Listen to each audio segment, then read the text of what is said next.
Hotel রেস্টুরেন্টে যে আলুর দম পাওয়া যায় না, সেটা আমার একদমই পছন্দ না। তাই আজকে আমি বাড়িতে বানাবো আমার স্টাইলে আলুর দম। সবার প্রথমে আমি আলুগুলোকে সেদ্ধ হতে দেবো। তোমরা এখানে আলুর সাইজ থেকে বুঝতেই পারছো আমি কেমন টাইপের আলু নিয়েছি। এবার এখানে নিচ্ছি তেজপাতা, শুকনো লঙ্কা, গোলমরিচ, লবঙ্গ, এলাচ, দারচিনি, গোটা জিরে, মৌরি, ধনে। এই মশলাগুলোকে একটু ফ্রাই করে নেবো। সবাই হয়তো ভাববে মশলাটাকে ফ্রাই করছি কেন, তো ফ্রাই করা মশলার ফ্লেভার অনেক বেশি ভালো হয়। এবার কড়াইতে তেল দিয়ে তার মধ্যে সেদ্ধ করে রাখা আলুগুলোকে একটু নুন হলুদ দিয়ে ভেজে নেব।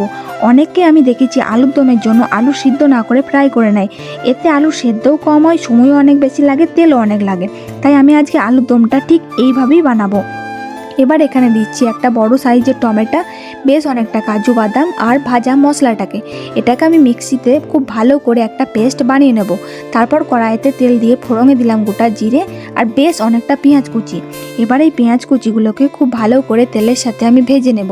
তারপর দেবো পরিমাণ মতো নুন, হলুদ, গরম মশলা, শুকনো লঙ্কা গুঁড়ো।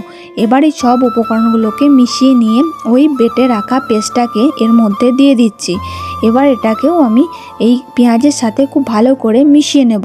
এবার এই মশলা থেকে যখন তেল ছেড়ে দেবে তখন তার মধ্যে পরিমাণ মতো জল আমি এখানে অ্যাড করব। এবার এটাকে আমি মিশিয়ে খুব ভালো করে 10 মিনিট মতো ফুটতে দেব।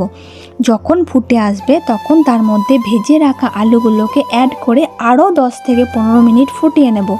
এবার সব উপকরণগুলো খুব ভালো করে ফুটে আসলে ওপর থেকে দেব আলুর দম মশলা আর ধনেপাতা কুচি। ব্যাস, তাহলেই রেডি আজকে আমাদের আলুর দম।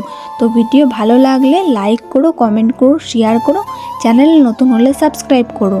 তোমাদের সঙ্গে দেখা হবে আবার নতুন কোনো ভিডিওতে। টাটা।